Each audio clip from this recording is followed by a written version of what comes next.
물론 여긴 국민 라디오.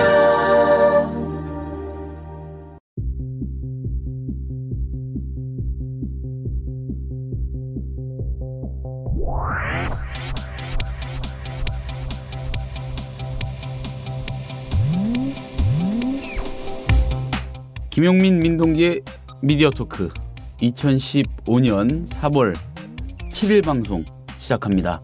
저는 김용민 PD가 아니라 김효진 PD입니다. 예. 안녕하십니까 선배. 반갑습니다. 예. 어인 일이십니까? 네. 다들 아시는 대로 지난주 방송까지는 정상적으로 김용민 선배하고 하셨죠. 그렇죠. 예. 근데 이제 미디어 오늘을 벗어나신 다음에 첫 방송이었죠. 예.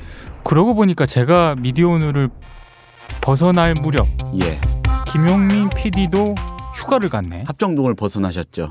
그러네요. 예. 참 둘이 밖에서 보면 참 둘이서 문 짠 것처럼 어딘가를 벗어나셨어요 동시에. 그렇습니다. 네.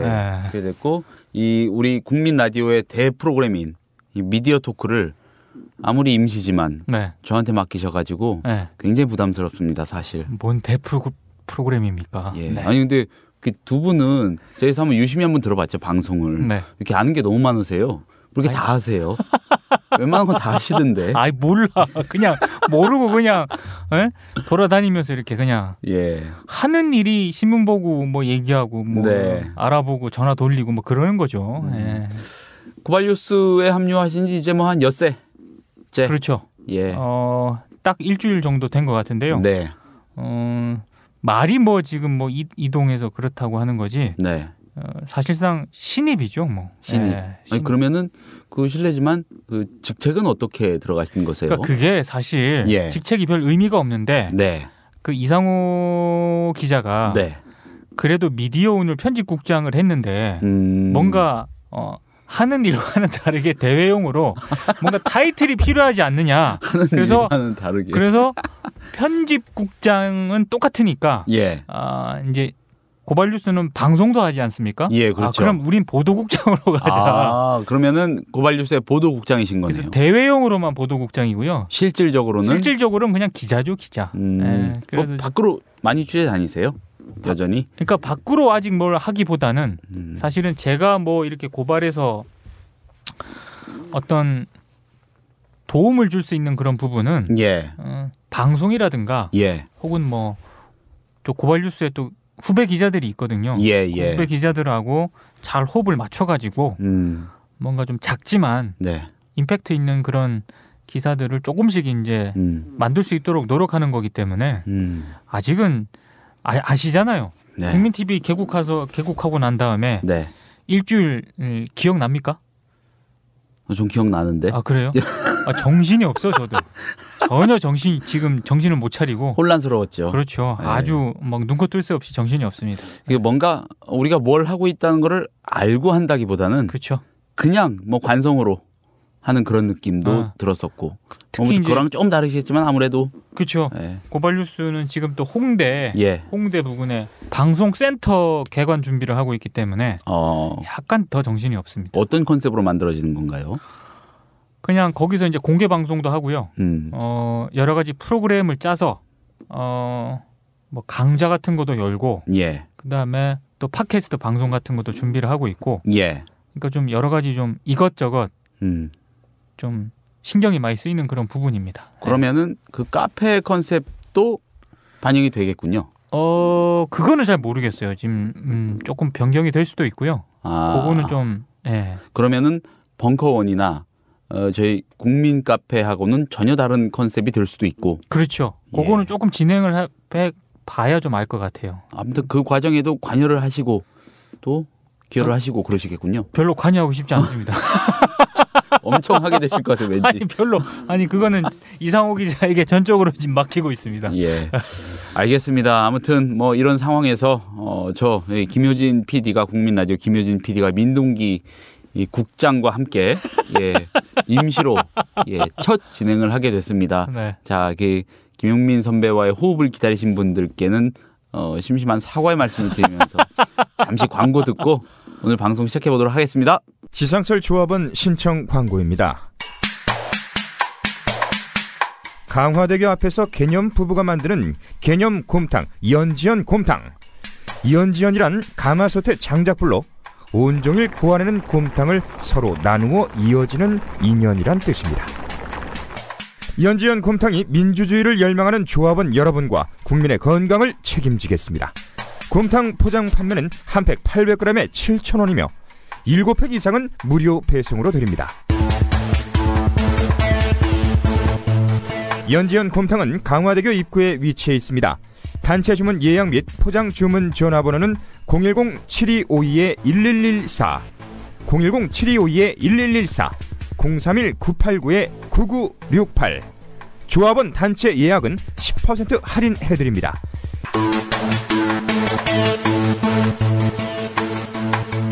포장 판매 금액의 10%는 국민TV 후원금으로 쓰입니다. 국장님. 네. 갤럭시 S6. 네. 예. 저도 뭐 사용은 안 해봤는데 예. 일단 굉장히 좋은 것 같아요. 뭐 우리나라 언론 보도만 보면은 그렇죠. 거의 뭐 그냥 뭐 아이폰을 왜 쓸까 사람들이 이런 기기를 앞두고 뭐 그런 생각이 들 정도로. 그렇죠. 근데 이제 그거는 뭐 저는 각 언론사의 판단 영역이라고 보고요. 예. 뭐 그렇게 판단한 것에 대해서 뭐 이렇게 왈가왈부하고 싶지는 않은데. 네. 그리고 어차피 지금까지 삼성이라든가 예. 삼성 관련 그런 전자제품 예. 이런 것에 대해서 한국 언론이 보여왔던 스탠스라는 게 있습니다. 네. 그런 거를 고려를 해보면 갤럭시 뭐 X6라고 네. 그 연장성에 있는 거죠. 그렇죠. 특이한, S 시리즈, 갤럭시 시리즈하고 뭐 그렇죠. 아무튼. 특이한 그런 동향이라든가 뭐 완전히 다른 평가를 내렸다. 네. 뭐 예전에는 뭐 별로 부정적인 평가였는데 이번에는 호의적이다. 뭐 이런 얘기는 전혀 아니기 때문에 네. 크게 뭐 문제 삼고 싶지는 않은데 다만 제가 이제 아침에 2월부터 예. CBS에서 이제 조간 브리핑을 하지 않습니까? 그렇죠. 그거 하시는 바람에 국민 라디오 조간 브리핑도 제가 대타하고 있습니다. 김용희 PD가 정말 홀가분하게 휴가를 갔구나. 제가 듣고 있나 김 PD? 퀄리티를 뭐 담보하지 못하지만 네. 어쨌든 하고 있습니다. 아무튼 그렇습니다. 네. 예. 근데 그러면 오늘 네. 한겨레 신문 보시면서 깜짝 네. 놀라셨겠네. 뭐 그것도 그랬고 네. 사실 오늘 이제 모바일 월드 콩그레스 얘기해 주실 거잖아요. 그렇죠. 그 언팩 행사도 있었어요. 그렇죠. 신종균 사장이 네. 직접 이렇게 들고 잡스처럼 하는 그 행사 있었는데 네.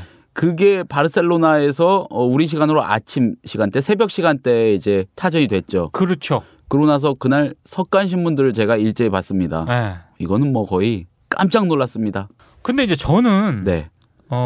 모르겠습니다. 제가 한겨레라는 네. 그런 매체에 대해서 가지고 있는 약간의 기대치, 예. 뭐 그런 게 조금 있어요. 그러니까 한겨레가 자본이라든가 삼성이라든가 이런 대기업으로부터 완전히 자유롭다. 네.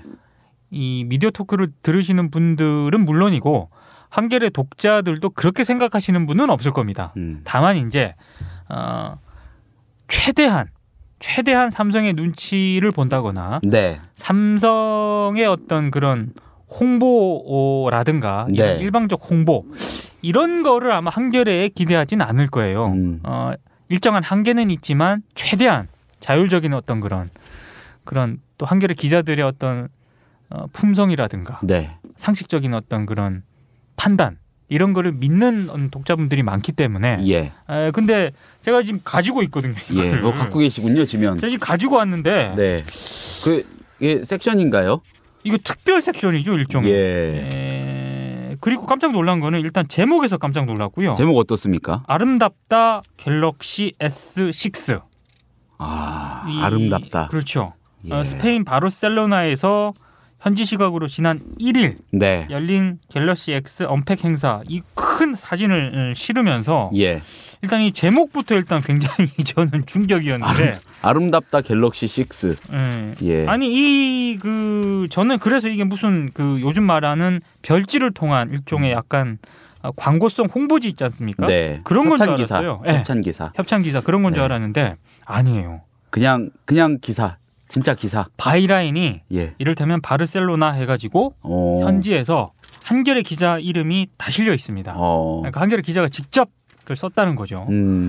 그래서 이거 조간 브리핑을 저는 정리를 하면서 사실은 깜짝 놀랐습니다. 금요일 날 조간 브리핑을 정리를 하면서 이 좀 이상하다. 그렇게 해서 좀 알아봤어요. 알아보니까 사실 뭐 제가 제목만 이렇게 말씀을 드려도 아마 들으시는 청취자분들은 대충 무슨 내용이라는 거는 다 아실 겁니다. 그렇죠. 예. 갤럭시 S6에 대해서 네. 다른 언론사들이 어떤 극찬을 했던 예. 그 범위 내에서 크게 벗어나지 않는 그런 내용입니다. 그렇군요. 그렇습니다. 한겨레 기자가 뭐 여러 가지 뭐 성능이라든가 혹은 현지에서 직접 여러 가지 다른 제품과 비교를 해가지고 그렇게 판단을 해서 작성한 기사라고 저는 생각이 돼요. 그러면서도 이제 약간 충격적이었던 거는 좀 이상하다 싶어가지고요. 제가 이제 고발뉴스에 예. 후배 기자한테 예. 이 좀 알아보라고 그랬습니다.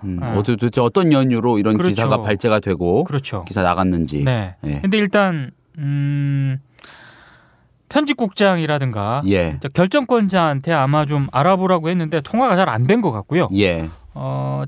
노조 측 예. 어쨌든 이런 기사가 한겨레에서 나갔을 정도면 제가 보기에 내부에서 어느 정도 좀 이견이 있지 않았을까 이런 생각이 좀 들더라고요. 네. 그래서 좀 알아보라고 했더니 일단 노조 쪽 관계자 얘기는 이래요. 제가 이제 정리를 해드리면 예. 이분도 알죠. 별지 특집이라는 형식 자체가 사람들이 딱 가지고 있는 인식이 있거든요. 네. 기업이라든가 이런 쪽에서 주는 광고, 그거를 대신해주는 약간의 뭐 기사 형식의 홍보성 기사 이런 인식이 굉장히 강합니다. 한마디로 돈 받은 글이라는 말씀이신가요? 아니 그러니까 이제 그런 인식이 강하잖아요. 그러다 보니까 예. 이제 이 한겨레 노조 관계자가 그런 행태가 좀 형태를 띄는 것을 두고 네. 이번 특집도 내부에서도 좀 문제가 많다는 그런 인식은 하고 있다라고 얘기를 하더라고요. 근데 이제 특히 이제 제목이라든가 이 별지를 구성하고 있는 것 자체가 예. 제품 하나만 가지고 이렇게 돼 있잖아요. 그러다 보니까 밖에서 봤을 때는 충분히 홍보 기사 아니냐는 의혹을 가질 수 있다라는 점까지는 인정을 했습니다. 네. 근데 분명히 이제 얘기를 했던 것 중에 하나가 삼성 광고랑은 전혀 연관되지 않았다. 노조 관계자가 아마 편집국 쪽에 좀 확인을 한 것 같아요. 근데 이제 그건 좀 분명히 얘기할 수 있다라고 고발뉴스 쪽에 얘기를 했고요. 갤럭시 S6가 이번 콩글래스에서 가장 주목을 받은 제품 가운데 하나였기 때문에 네. 광고와 관련이 없음에도 전면에 내세운 걸로 안다. 이런 어떤 공식 입장을 밝히셨습니다. 네. 근데 그럼에도 불구하고 저는 약간 좀 의문이 드는 게 지금까지 한겨레에서 이런 전례가 거의 없었다는 점. 더더군다나 아무리 그 이번 갤럭시 S6가 네. 현지와 뭐 국내 언론은 물론이고 외신으로부터 호평을 받았다 하더라도요. 그거는 지금까지 한겨레가 해왔던 방식이라는 게 있지 않습니까? 이를테면 경제면이라든가 IT면이라든가 네. 이런 공식 지면을 통해서 예. 아니 뭐 기획 기사로 가든가 간단하게 기사 정도로 뭐 호평을 이렇게 조명을 할 수는 있죠. 근데 제 기억으로는 저도 한겨레를 쭉 오래 봐왔던 그런 것 중에 하나인데 별지를 내 가지고 아예. 별지를 내서 물론 이게 뭐 이 별지가 총 8면인데요. 8면 전체가 삼성 갤럭시 S6를 다룬 건 아니에요. 예. 예, 그러긴 한데 어찌 됐든 전반적인 느낌은 왠지 모르게 갤럭시 S6를 위한 예. 그런 지면 배치라는 생각이 강하게 들거든요. 이게 상당히 좀 이례적이다라는 생각이 들었고 광고와 연동이 된 건 아니라는 그런 한겨레 노조 관계자 말을 저는 그 진위를 의심하진 않아요. 다만 이런 어떤 유례없는 네. 이런 어떤 특별 섹션을 통해서 한겨레가 어떤 특정 기업의 제품을 이렇게 호평을 했다고 하는 거는 한겨레마저도 어떤 삼성이라는 거대 기업의 어떤 그런 영향력으로부터 점점 자유롭지 못한 건 지금까지도 자유롭지 못했지만 점점 이렇게 약간 좀 비판의 칼날이 무뎌가고 있는 한 징후가 아닐까 이런 우려가 좀 드는 거죠. 이런 생각도 드네요. 그러니까 뭐 식스가 유난히 반응이 좋다고 하니까 네. 외신들도 실제로 굉장한 호평을 내놓기도 했더라고요. 아, 그렇죠. 그러니까, 예, 네. 그렇긴 하니까 뭐 아무튼 이번 S6에 힘을 더 줄 테고요. 네. 뭐 작년 삼성전자의 스마트폰 부문 매출 안 좋았다고 하지 않습니까? 그렇습니다. 임금 동결까지 선언했으니까 네. 이게 많이 좀 걸 것 같은데 그렇다 하면은 우리나라에서 출시가 이제 곧 되죠. 그렇죠. 예, 됨과 동시에 아마 주요 신문들 일면 뭐 아랫도리 광고나 뭐 기타 전면 광고 등등 쫙쫙 이제 그 할 텐데 집행을 그거를 염두에 두지 않을 수가 없었던 거 아니까 그러니까 어떤 직거래는 아니니까 돈과 연동된 건 아니다 거래의 결과는 아니다라고 하는 건 틀린 말은 아니지만 그렇죠. 사실상 그런 것까지 염두에 둔 포석이 아닌가라는 생각은 추측은 해볼 수 있을 것 같아요. 아니 그러니까 이제 밖에서 보기에는 충분히 예. 이런저런 의심을 충분히 할 수 있는 상황이고요. 네. 한겨레 편집국 뭐 공식 입장까지는 모르겠지만 예. 한겨레 노조 관계자들도 그런 의심 자체에 대해서 뭐 전혀 낭설이다 이렇게 얘기하진 않아요. 그러니까 그렇죠. 충분히 그렇게 의심을 할 수 그렇겠죠. 있는 네. 상황이라고 얘기는 하는데 네. 다만 이제 저는 이번 그 한겨레 별도 섹션 별지를 통해서 네. 이런 비판은 좀 아닌 것 같아요. 그러니까 항상 경향신문이라든가 좀 정치 권력이라든가 자본 권력에 대해서 상대적으로 비판적인 입장을 취해왔던 그런 언론사들이 예. 약간 이런 어떤 조금 기대치에서 못 미치는 이런 약간 기사라든가 조금 의외. 그렇죠. 의외 이런 걸 보낼 때 네. 그 언론사가 지금까지 해왔던 모든 공적 활동이라든가 역할 이런 거를 전면 부정하는 그런 비판을 하시는 분들이 의외로 많습니다. 한결 맛이 갔다 거기도 그렇죠. 뭐 이런 식으로요. 네. 그런 식의 어떤 전면 비판은 저는 조금 경계를 해야 될 것 같고 다만 제가 아까 계속 우려한다고 하는 것 중에 하나가 한겨레가 국민주로 출범한 신문이긴 합니다만 네. 여러 가지 경영적인 어려움을 그동안 많이 겪어왔고요. 지금은 어때요? 지금도 겪고 있죠. 지금 뭐 당장 뭐 어떻게 될 지이고 그런 건 물론 아니겠지만 뭐 풍족하지는 않은. 아 그럼요. 예. 그리고 그렇게 솔직히 뭐 그런 풍족을 누리려고 했으면은 예. 한겨레가 얼마든지 흔히 말해서 예. 이 단어가 적절한지는 모르겠지만 변신을 꾀할 수 있는 기회는 여러 번 있었습니다만 그러지 않으면서 계속 상대적으로 정도를 지켜왔다고 생각을 하거든요. 근데 이제 기사라든가 약간 이런 약간 의심이 되는 기사가 종종 중간에 보이긴 했어요. 네. 그래서 이건 좀 이상하다 뭐 이런 생각이 들긴 했는데 저는 이건 약간 좀 제가 판단했을 때는 이건 좀 노골적인 거야. 한겨레 쪽에서는 아니라고 하지만 예. 이건 노골적으로 이렇게 좀 드러낸 게 아닌가. 그러니까 한겨레마저 이런 식의 어떤 노골화 네. 전선에 만약에 뛰어들게 되면 한국 언론이 지금까지 가져왔던 삼성과 자본 권력에 대한 상대적인 견제 세력, 이 견제 세력 중에 하나가 저는 몇 안 되는 언론 중에 하나가 한겨레라고 생각을 해왔었는데 제도권 중앙 언론 중에서만 놓고 보면 더 그렇죠. 그렇죠. 더 그런데 네. 한겨레 기자들의 내부에서 저는 굉장히 이번 섹션에 대해서 별지에 대해서 비판적인 의견을 가진 기자들이 많을 거라고 생각을 해요. 근데 그럼에도 불구하고 이런 어떤 형태로 나갔다고 하는 것 아마 저와 같은 생각을 하시는 기자분들이 좀 적지 않을 거라고 생각을 합니다. 그래서 뭐 한겨레가 이 별지로 뭐 자본 권력에 종속이 됐다 이렇게 얘기를 하고 싶지는 않지만 조금 우려가 되는 측면은 좀 있어요. 저는 뭐 이제 좀 더 그런 쪽에 치우쳐가지고 네. 기업과 더 돈독하고 다정한 스킨십을 유지할 수밖에 없는 이제 그런 신문사에서 기자 생활 몇 년 했는데 네.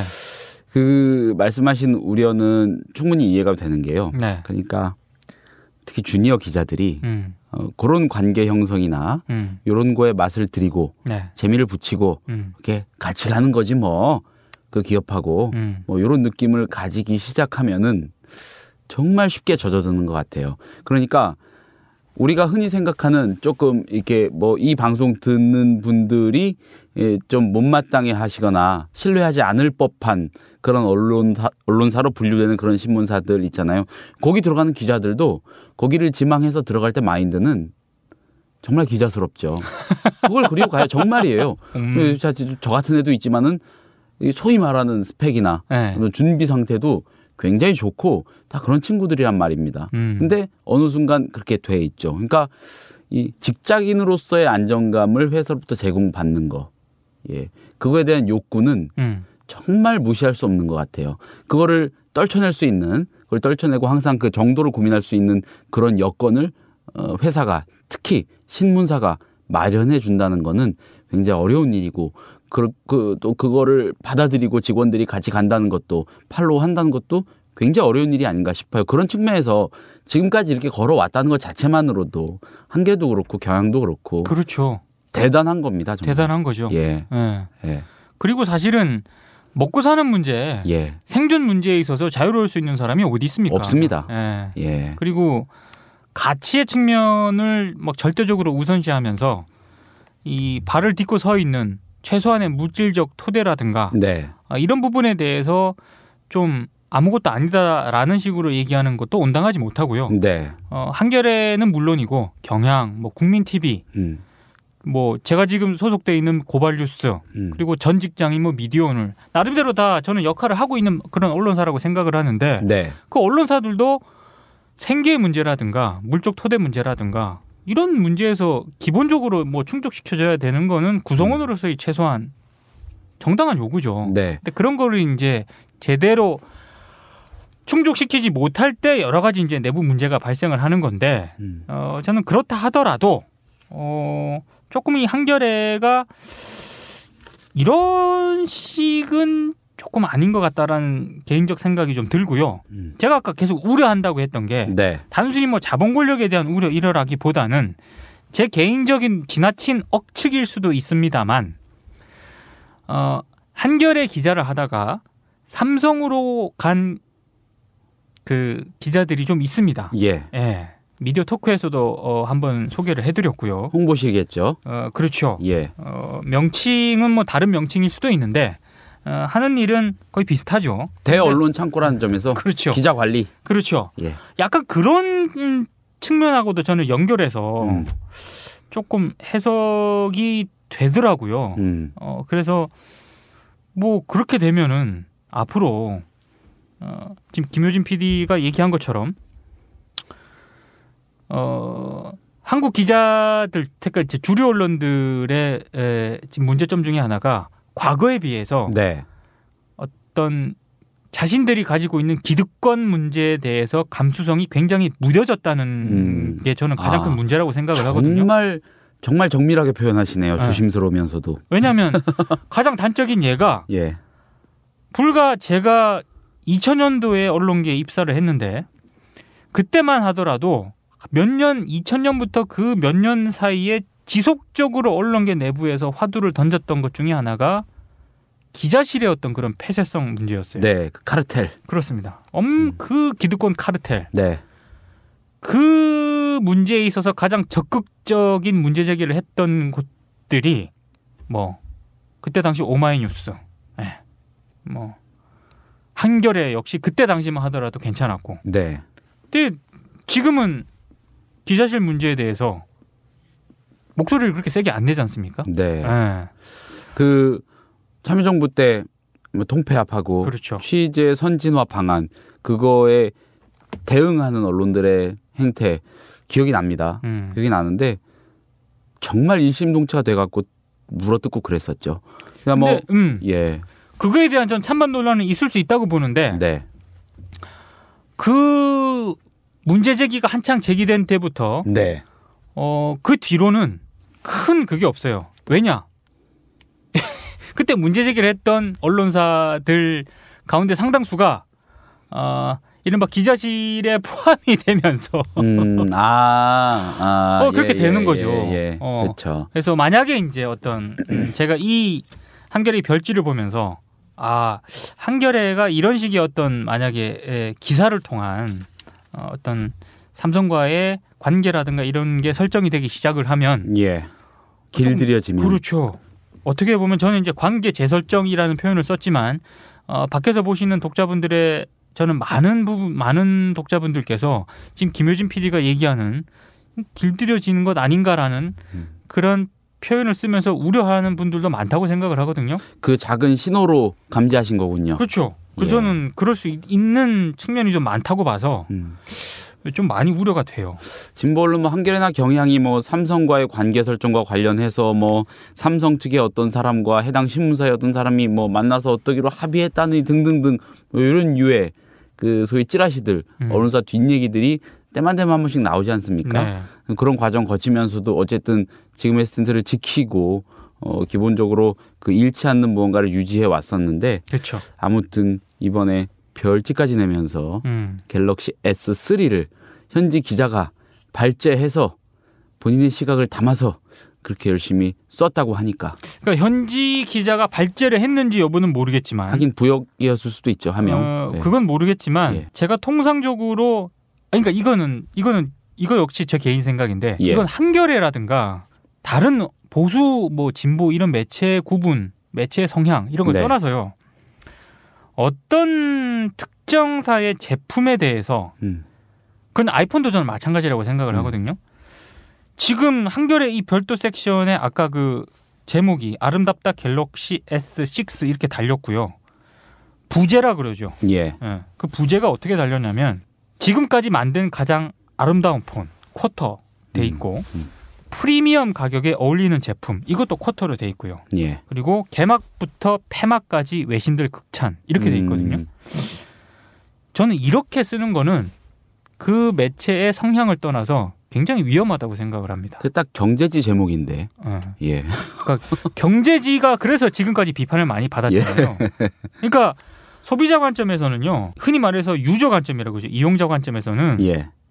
아무리 외신이 극찬을 했다 하더라도 이용자 관점에서는 최소한의 불만이 있을 수 있는 거고요. 그렇죠. 그렇죠. 그래서 굉장히 이런 극찬을 할 때는 조심해서 써야 되거든요. 기자들이. 근데 그런 어떤 원칙에서 상당히 좀 벗어나 있는 기사다. 인터넷판으로도 검색하시면 금방 찾아보실 수 있을 텐데 한번 찾아들 보시면 좋을 것 같아요. 근데 그렇습니다.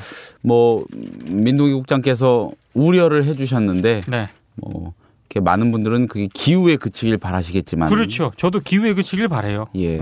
그렇지만은 조금 예사롭지 않은 신호 비슷하게 받아들이셨다고 하니까 또 한번 주목을 해보게 됩니다.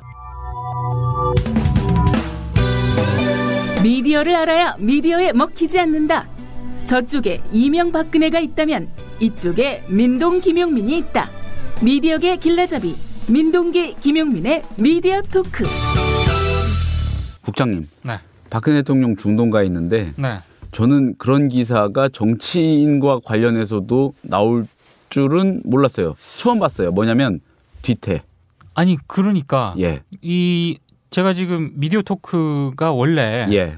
이 굵직굵직한 그런 이슈들을 다루거든요. 예. 왜 다 하시니까 웬만한 거. 왜냐하면 이게 굵직굵직한 이슈들이 이번 주에도 많았지만 예.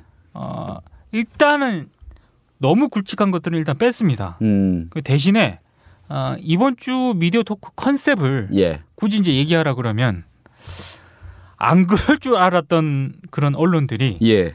이번 주 이상하게 좀 개인적으로 저를 많이 실망을 시켜서 이분들이 왜 이러지?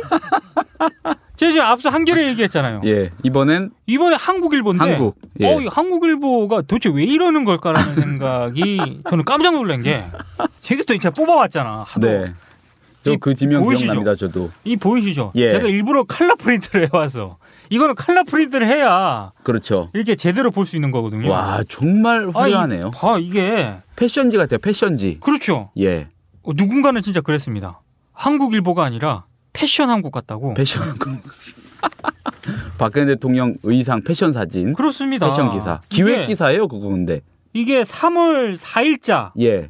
한국일보가 한 면 털었어요. 예, 이거 완전히 면 털어서 쓴 거. 그리고 이날 이 지면에 일면 하단에 조그맣게 그 예고 기사까지 그렇습니다. 작은 사진하고 패션 우리가 분석한다고. 예. 예. 그래놓고 이 해당 한 면을 깐 이 깔은 예. 이 기사의 제목은 네. 박 대통령 블루 그린 사랑이고요. 그 위에 소제목이 취임 후 2년간 상의 패션 분석. 아, 하의는 와, 몇 하지 번을 않고. 분석한 걸까요, 그러면 옷을? 아니 그러니까 이걸 분석하는 게 무슨 의미가 있나? 그 분석을 그러니까 왜 했죠? 기획이라면 의도가 있잖아요, 국장님. 한국일보 네. 멀티미디어부라고 있습니다. 그래서 이제 사진 2만 장을 분석을 해봤답니다. 2만 장이나요? 네. 일단 한국일보 쪽 얘기를 들어보니까 네. 이런 겁니다. 일단 한국일보 기사는 제가 잠깐 소개를 해드릴게요. 네. 대통령 패션에 대한 기사, 이 기사를 실으면서 네. 절제된 색으로 예의와 격식 외교를 했다. 음. 반면에 지금까지는 해외 정상들을 만날 때 튀는 색으로 이미지 외교를 했다. 근데 이번 중동 순방에서는 그러지 않았다. 라는 기사인데 이 기사는 제가 앞서 얘기했던 박 대통령 블루 그린 사랑 여기서 나온 게 아니고요.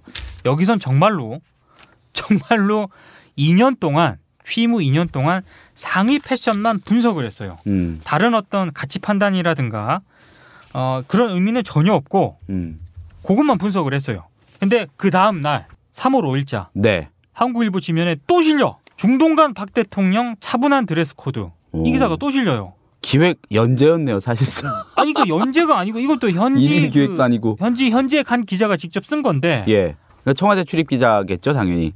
그렇겠죠. 예. 그러니까 이제 청와대 박 대통령 그 순방할 그렇죠. 때 따라갔을 텐데. 네. 보시면 아시겠지만 왼쪽에는 이번 순방했을 때 절제된 색으로 예의와 격식 외교를 했다. 이런 소제목 하에 예.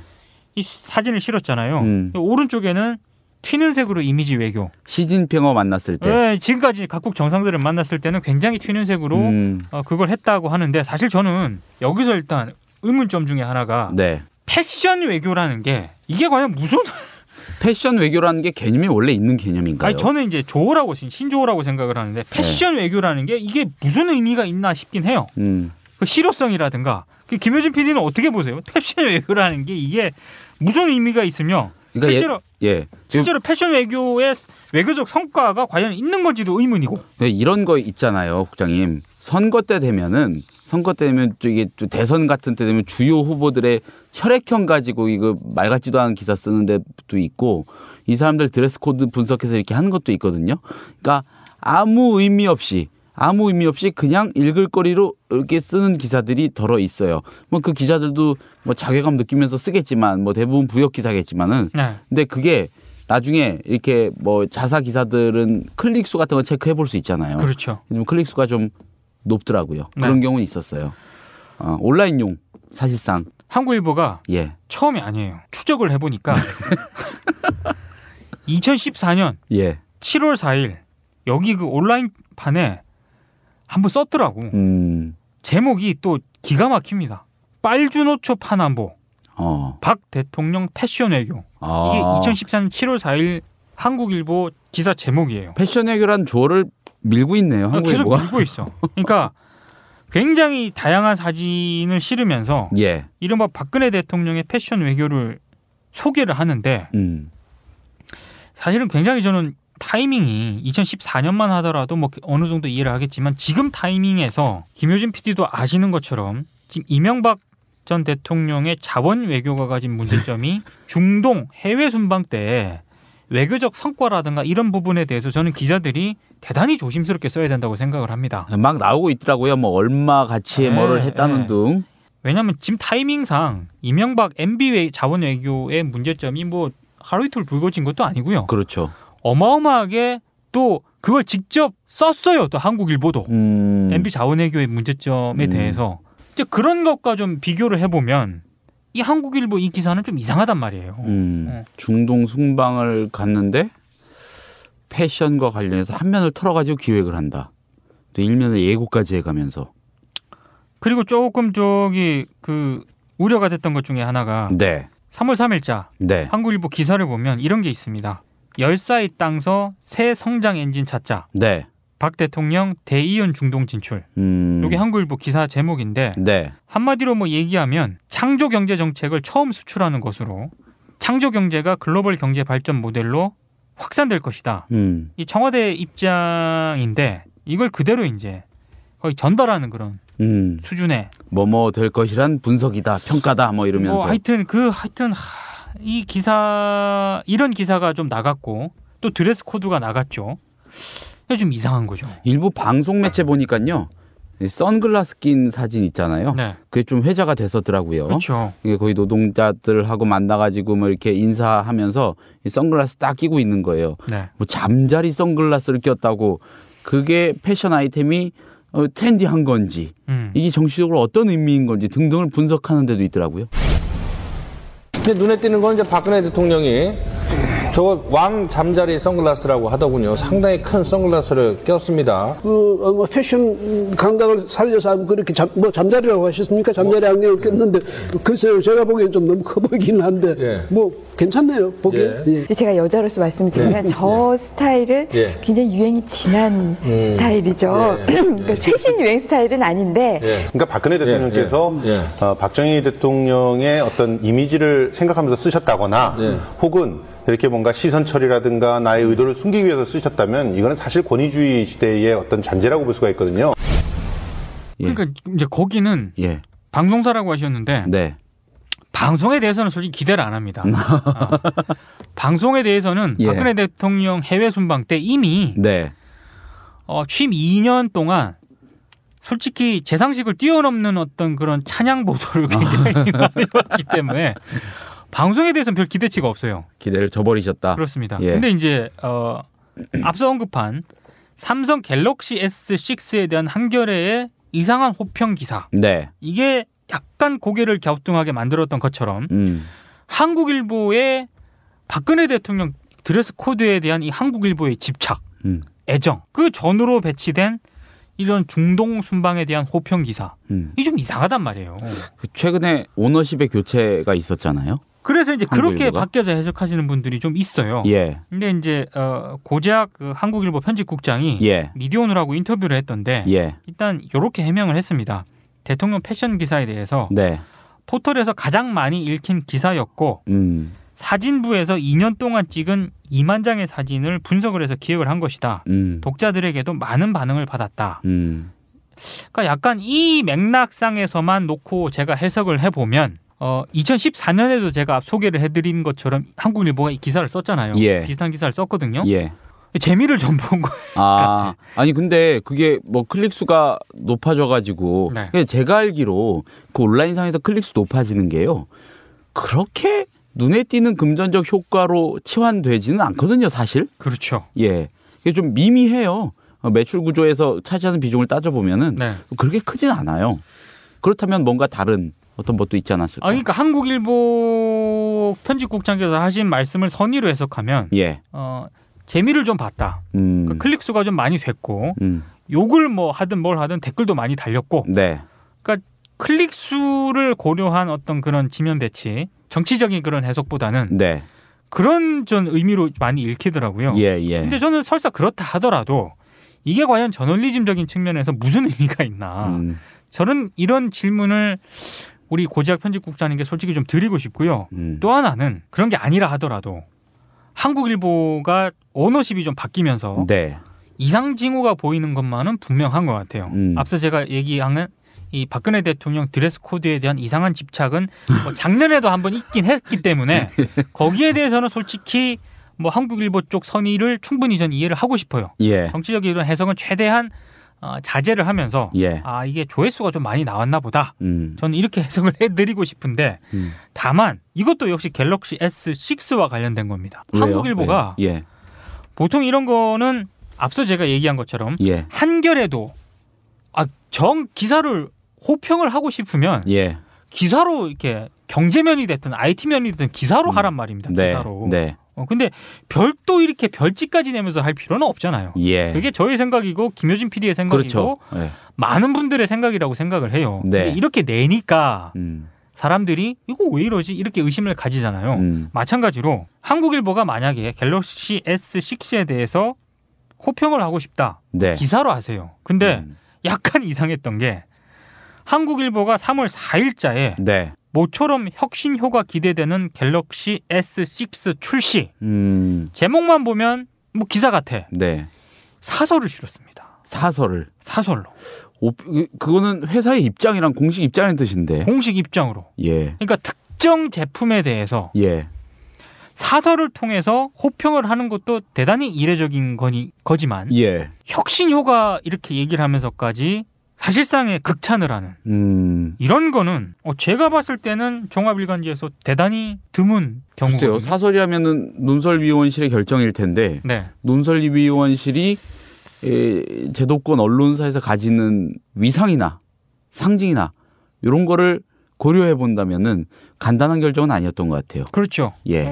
그래서 이제 충분히 그런 의문을 가져볼 법하기 때문에 예. 역시 이제 이것도 이제 미디어오늘이 한국일보 이준희 주필을 네. 인터뷰를 했던데 일단 이준희 주필의 얘기는 이렇습니다. 삼성 갤럭시 S6 같은 경우에는 외신에서도 많은 기사가 쏟아져 나왔다. 그래서 주목을 받은 그만큼 제품인 건 분명해요. 근데 이제 아이폰 6가 나왔을 때 한국일보 반응도 똑같았고 이슈 크기로 보나 한국 경제에 끼치는 영향으로 보나 이번 갤럭시 S6에 대한 사설의 어떤 그런 내보내는 거 이건 뭐 적절한 아이템 선정이었다고 생각한다. 이렇게 말씀을 하셨거든요.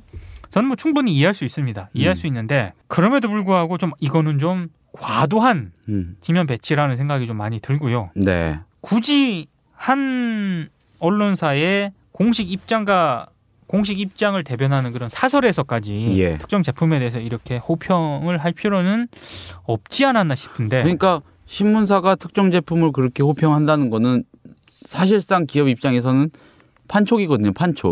판촉을 언론사가 지면으로 도와준 셈인데. 그렇죠. 예, 결과적으로 그렇잖아요. 예. 저는 뭐 이게 한국일보의 판단이라면 그 판단을 존중해야 된다고 생각을 하지만 그 판단을 존중하는 만큼 또 제가 가지고 있는 그리고 독자분들이라든가 특정 기업이라든가 제품에 대해서 아무리 그것이 호평이라 하더라도 이렇게 사설을 통해서 이런 식의 방식으로 하는 거는 좀 적절치 않은 것 같습니다. 맨 마지막 단락에 이런 부분이 있긴 해요. 한국일보가. 물론 진정한 평가는 다음 달 10일부터 시작되는 판매에서 소비자들이 내릴 것이다 라고 하면서 결국에는 소비자들의 평가가 가장 중요하다라는 그런 부분을 강조를 하긴 합니다. 그래서 뭐 일방적인 호평이라든가 이런 부분은 아닙니다. 근데 다만 제가 한국일보에 지금까지 가져왔던 그런 평가 그 기준으로 봤을 때 박근혜 대통령에 대한 패션, 드레스 코드 이거에 대한 지나친 관심 이건 좀 생뚱맞고 의외였다. 마찬가지로 갤럭시 S6에 대한 이런 사설 그다음에 뭐 기사라든가 이런 부분에 대해서도 굳이 이렇게까지 할 필요는 없는데 오너십이 바뀌면서 이게 그러니까 그렇게 해석이 밖에서는 할 수밖에 없는 거고요. 최근에 있었던 특별한 일을 끄집어서 연관 지을 수밖에 없는 거죠. 그렇죠. 그런 측면이 우려가 된다는 것이고 또 하나 이제 말씀을 드리면 한겨레라든가 한국일보 역시 저는 제도권 매체에서는 그나마 한국일보는 정치적인 어떤 그런 중도 노선을 좀 견지를 해왔다고 생각을 하고요. 한겨레라든가 경향신문만큼의 상대적인 자율성은 아니지만 한국일보 역시 그나마 대기업이라든가 이런 부분에 대해서 최소한의 균형 감각을 가지려고 노력해온 매체라는 거는 저는 그런 생각을 하고 있었거든요. 근데 이제 이런 사설을 딱 보면 조금 이제 고개가 갸우뚱해지는 거죠. 왜 이러지? 갑자기 그 생각도 나는데요. 그 이완구 총리 김치찌개 녹취 토스 사건. 그러니까요.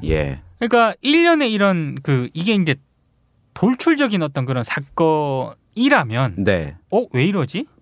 뭐 이렇게 하고 말 건데 한국일보가 약간 좀 그런가라고 생각이 되는데 제가 지금 우려라는 계속 그 표현을 쓰고 있는 것 중에 하나가 1년의 사건들이 있잖아요. 계속 오너십이 바뀌는 전후부터 시작된 한국일보 지면에서 나타났던 여러 가지 징후들 이런 징후들을 좀 봤을 때 대단히 좀 우려스러운 측면이 있는 건 분명하고요. 아까 얘기한 것처럼 한겨레 노조 관계자가 얘기한 것처럼 광고랑 연관돼서 해석하는 거는 전혀 사실과 다르다. 저는 그 선의를 믿고 싶은 것처럼 한국일보 논설위원실의 어떤 입장 그리고 고재학 편집국장의 입장 저는 충분히 선의로 해석을 하고 싶긴 한데 다만 그런 징후들을 봤을 때 대단히 우려스러운 건 분명한 것 같고 이런 우려 섞인 시각이 한국일보 밖에서 분명히 존재한다라고 하는 거는요. 네. 저는 한국일보 기자들이 분명히 알고 있어야 된다고 생각을 합니다.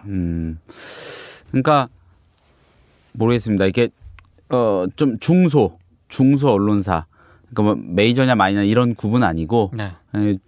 재정 규모 면에서 네. 아주 비대하지는 않은 그런 언론사들이 좀 부침 끝에 권력 오너십의 교체기를 맞고 나면은 좀 이상하게 휘청하고 흔들리고 좀 속된 말로 맛이 살짝 일단 좀 가는 그런 사례가 언론계에 많이 있어 왔죠. 근데 그렇죠. 한국일보는 그런 거는 아니길 바라는 거죠. 그렇죠. 예, 사실 뭐 이 국장님 세대에서도 많은 분들이 그러셨을 것 같은데 저같이 주니어의 기자 하는 아니면 기자 되고자 하는 사람들 중에는 한국일보를 보면서 예를 들어서 뭐 예전에 그 안국동의 한 축을 담당하고 있던 그 위용, 예, 그 멋스럽잖아요. 그렇죠. 그걸 보면서 그런 꿈을 키운 사람들도 많았을 거란 말이에요. 네. 그럼 지금 그 자리를 지나가면은 그게 없어지고 엉뚱한 빌딩이 딱 들어서 있는 모습을 보면서 또 좀 남다른 회한에 젖는 사람들도 많을 텐데 그런 것들이 그런 장면들이 저도 쭉 스쳐가네요. 말씀 듣다 보니까. 아니 저는 솔직히 한국일보건 예. 한겨레건 예. 경향신문이건 그리고 국민TV건 네. 미디어오늘, 고발뉴스, 네. 뭐 뉴스타파 네. 이런 나름의 역할을 하고 있는 그런 언론들 있지 않습니까? 네. 돈 많이 벌고요. 막 삐까뻔쩍한 건물 가서 막 그렇게 좀 팡팡 이렇게 했으면 좋겠어요. 그러니까 사람들의 편견을 좀 깰 필요는 있어. 예. 이런 대한 언론들이라든가 뭔가 개혁 진보적인 언론들은 배고플 거다. 이런 편견을 깨버릴 필요가 있는데 예. 물론 자본주의 사회에서 쉽지 않습니다. 쉽지 않은데 네. 그런 일단 기대치는 기대치인 거고 네. 다만 이제 오너십이 바뀌면서 이런 징후들이 계속 보이는 거에 대한 우려 같은 건 분명히 있다고 하는 거고요. 그 우려가 있다고 하는 거를 구성원들이 좀 알고 있었으면 좋겠고 그 알고 있으란 얘기가 균형 감각을 잃지 말라는 그런 얘기거든요. 네. 저는 잃지 않을 거라는 최소한의 상식을 한국일보 기자들이 가졌다라고 생각을 합니다. 왜냐?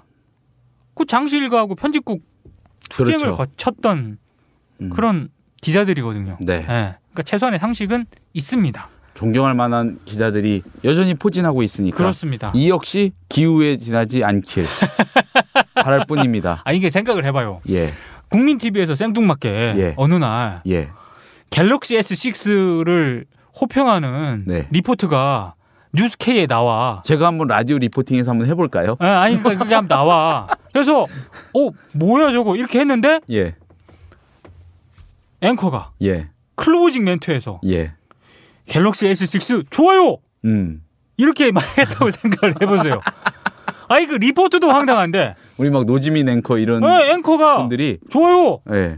이렇게 해버리면 네. 어떻게 될까요? 그러면은 난리 나죠. 제가 보기에 조합원 반토막 날 것 같아요. 반토막 정도가 아니라 예. 그거는 아마 공식 입장을 내야 될 겁니다. 저도 조합원이잖아요. 그렇죠. 조합원으로서 이건 아닙니다라고 아마 얘기를 할 거예요. 근데 국장님 제가 갑자기 생각이 나는데 제 일전에 뭐 그런 경우 이렇게 예전에 공부하면서나 네. 어디 소개된 걸 많이 봤지만은 그 니혼 게이자이가 네. 이번에 경제신문 경제지잖아요. 그렇죠. 근데 어떤 때는 그 아베 총리의 그 아베 내각의 경제 정책을 정말 신랄하게 일면을 통해서 네. 당연히 뭐 전면 넘어가서 들어가서 또 깠겠죠. 네. 까는 모습. 또 특정 기업들을 굉장히 신랄하게 까는 모습. 네. 이런 모습을 보면서 굉장히 인상적이었단 말이죠. 네. 근데 보니까 그러니까 그런 일본이나 아니면 뭐 다른 나라에도 그런 경우가 많이 있겠죠. 여전히 신문 팔아가지고 하는 그러니까 매출에서 신문 팔아가지고 버는 돈의 비중이 굉장히 높은 구조가 아직까지 버티고 있는. 그렇죠. 예. 그러니까 뭐 어떤 경우는 저기 아사히 신문 같은 경우는 한 2천만 부 찍는다고 하지 않습니까? 그렇죠. 예. 그러니까 또 그런 토양에서 그런 기백이 나올 수 있는 것 같기도 하고. 그러니까 종이 신문이 쇠락할 수밖에 없는 이런 경향은 네. 거부할 수 없는 시대적 흐름인 것 같긴 해요. 네. 안 읽어요 정말로. 그렇죠. 종이 신문을 기자들이 제일 많이 읽을 거예요. 기자들만 거의. 그러니까 예. 기자들하고 이해관계가 걸려 있는 예. 그런 선수들. 그 스크랩 해가지고 올려야 되는 선수들 그렇죠. 어디. 예. 정부 부처, 업계 관계자들 이런 분들이 굉장히 많이 읽는 거죠. 예. 지금 실제로 젊은 층들은 정말 종이신문 안 읽어요. 예. 근데 그걸 피할 수 없다 하더라도요. 어찌됐든 자체적인 어떤 그런 독자적인 경영을 할 수 있는 그런 구조를 확립하지 못한다면 네. 종이신문이 쇠락하더라도요. 그러니까 독자가 내는 돈으로 네. 신문사의 상당 부분을 꾸려 나가야 되잖아요. 지금 그렇죠. 얘기한 것처럼. 그렇죠. 근데 종이신문을 구독을 안 하니까 기업 광고에 의존할 수밖에 없게 되고요. 그렇죠. 그러다 보니까 거기에 충실한 어떤 기사를 반영할 수밖에 없는 거고. 예. 종이신문 안 보면 그럼 나중에 뭐 어떻게 되느냐. 그러면 온라인 광고라는 게 있지 않습니까? 예. 네이버, 다음 이런 포털에 종속된 포털의 기사들 온라인 광고는 결국 클릭수로 광고 단가가 조정이 되잖아요. 예. 페이지 뷰라든가. 그러면 종이신문의 쇠락은 결국에 종이와 온라인, 오프라인과 온라인만 바뀌는 거죠. 그대로 기업의 의존도라든가 광고 의존도는 그대로 가져가는 거기 때문에. 그러면은 그 말씀대로 하면은 뭐 아주 획기적인 그러면서도 아주 우연한 어떤 전 사회적인 그런 계기나 단초가 없는 한 큰 틀에서 암울하네요. 그렇죠. 전망은. 암울한 거죠. 사실 네. 저널리즘의 위기는 저는 하드웨어의 위기는 아니라고 봐요. 이런 어떤 독자적인 경영 능력이라든가 생존 능력 이렇게 할 수 있는 그런 것들을 키우지 못한 예. 언론사들, 한국 언론사들이 직면할 수밖에 없는 그런 위기라고 생각을 하는데 그 위기를 뭐 지금 뭐 디지털 퍼스트니 뭐 이런 전략을 수립을 하면서 위기 탈출을 위해서 나름 노력은 하고 있는데 여전히 미디어 토크에서도 제가 몇 번 말씀을 드렸습니다만 그 디지털 퍼스트 전략이라든가 이런 위기 탈출 방안이 예. 여전히 어떤 저널리즘의 기본이라든가 소프트웨어적인 어떤 그런 측면에서 변화를 모색하는 게 아니라 자꾸 하드웨어적인 거 있잖아요. 이렇게 모바일이니 뭐 이런 식으로. 근데 마인드가 안 바뀌고 어떤 의식이 안 바뀌는데 하드웨어 바뀐다고 해서 바뀌겠습니까? 안 바뀝니다. 예. 여전히 포털 의존 이런 거에서 아직 벗어나지 못하고 있다, 한국 언론은. 그러니까 뭐 예전에 보면은 조중동이 그러니까 뭐 조중동이니까 할 수 있는 거였겠죠. 현실적으로 네이버하고 뭐 싸운다. 거기 기사 안 넣겠다. 네. 뭐 이런 시도하면서 네. 몇 번 그런 적도 있었잖아요. 근데 해보다가 결국 그냥 마른 거잖아요. 그렇죠. 예. 보면은 이미 포털이 상징하는 그 어떤 자본의 속성이 완전히 응축된 그 거대 권력체잖아요, 사실은. 그렇죠. 예, 그거를 뛰어넘지 않는 한 언론은 사실 포털에 그냥 딸린 식구 정도. 예, 포털의 식구. 이런 수준밖에 안 되지 않을까라는 생각도 해보면서 한국일보 얘기해 주시니까 그 한국일보 뒤에 종로구청 뒤에 있는 그 낙지집들 있잖아요. 생각나네요. 거기 있던 그 막내 낙지가 예 갑자기 그 옆에 오피스텔 상가로 들어가 버려가지고 아주 갈맛이 안 나요. 아니 예. 가끔 제가 이제 예. 광화문이라든가 네. 안국역 근처를 인사동 갈 때가 있지 않습니까? 네. 굉장히 낯설어요. 삐까로 번쩍한 건물들이. 그러니까 거기가 이게 싹 정비가 되고 있어요. 그러니까요. 그 낙지 골목에도 뭐가 또 하나 올라왔어요. 가장 최근에 가서 본 기억으로는 뭐 하나 올라가지고 주변이 또 정리가 되고 네. 우리 저기 이강순 실비집은 오래 버텨주시기. 낙지집 얘기하니까 한글보 이야기는 제대로 딱 이렇게 마침표가 찍어지는 것 같아요. 네. 아이 또 낙지집 얘기하니까. 네. 낙지가 먹고 싶어지네. 근데 거기 있는 낙지집들이 또 그 정부 청사도 가깝고 그렇죠. 언론사도 많고 하니까 네. 그쪽 사람들이 많이 다니던 데라고 해가지고 또 유명세를 치르고도 그러지 않습니까? 그 부근을 갔던 언론계 선배 중에 한 분이 예. 지금 피맛골도 네. 현대화가 됐잖아요. 그쪽 네. 라인도. 네. 그래서 그 피맛골 건너편에 있는 종로, 예. 그 저기 피맛골과 청계천 사이에 있는 관철동이라고 있습니다. 예, 관철동 알죠. 그 관철동은 예. 그나마 허르스름한 옛 집들이 맛집들이 아직까지 버티고 있대요. 그래서 저한테 거기를 뒤져보라고. 이제 거기를 털어야 된다. 보면은 이게 또 말 같지도 않은 소리라고 많이들 하실 텐데 이 어떤 그런 그 낙지집들이 어떤 맛에 대해서 그렇죠. 타협하는 모습 저는 굉장히 안타깝습니다. 왜 갑자기 매운 정도 조절된다고 써붙여 놓는지 무조건 매워야 되는데 그렇죠. 그런 경우도 많이 보고 아무튼 뭐 좀 시덥지 않은 얘기로 마무리를 했는데 예. 너무 심각하게 또 하면 그러니까 한겨레하고 한국일보 얘기했습니다. 삼성 갤럭시 S6 그리고 박근혜 대통령의 패션 예 모든 이야기가 기우에 지나지 않기를 바랄 뿐입니다. 저를 이번 한 주 실망시키긴 했습니다만 네. 이번 한 주만 실망시켰다고 생각을 하고요. 네. 다음 주는 네. 예, 또 한겨레와 한국일보에 대해서 네. 기대와 응원, 네. 비판적 지지를 또 그런 시선을 가지면서 또 지면을 또 봐야겠죠. 네, 존경합니다. 예. 잘 부탁드립니다. 그리고 김용민 PD가 이 방송 듣고 있을지 모르겠네. 제가 보기엔 다 들으실 것 같아요. 그래요? 예, 쉬세요. 선배 그냥 끄고 쉬십시오. 예.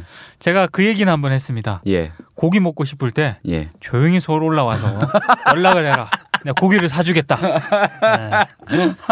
김용민 선배 단백질 보충이 정말 필수적인 분인데, 그렇습니다. 근데 안 됩니다. 그 당 수치가 지금 높아져가지고 그거 지금 관리해야 돼가지고. 그렇죠. 예. 당 수치는 조절을 해야 됩니다. 네, 안 됩니다. 아무튼 자 김용민 국장, 김용민 선배가 빠지신 관계로 제가 오늘 결례를 했습니다. 미디어 토크를 민동기 국장님하고 같이 진행을 했는데 어쩔 수 없습니다, 여러분. 앞으로 한 2번 정도는 제가 더 해야 됩니다.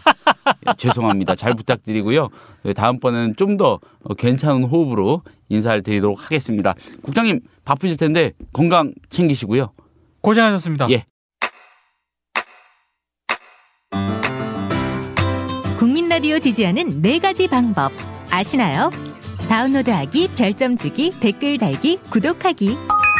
국민 라디오를 보다 많은 이들에게 전할 수 있는 가장 손쉬운 방법. 다운로드하기, 별점 주기, 댓글 달기, 구독하기. 잊지 마세요.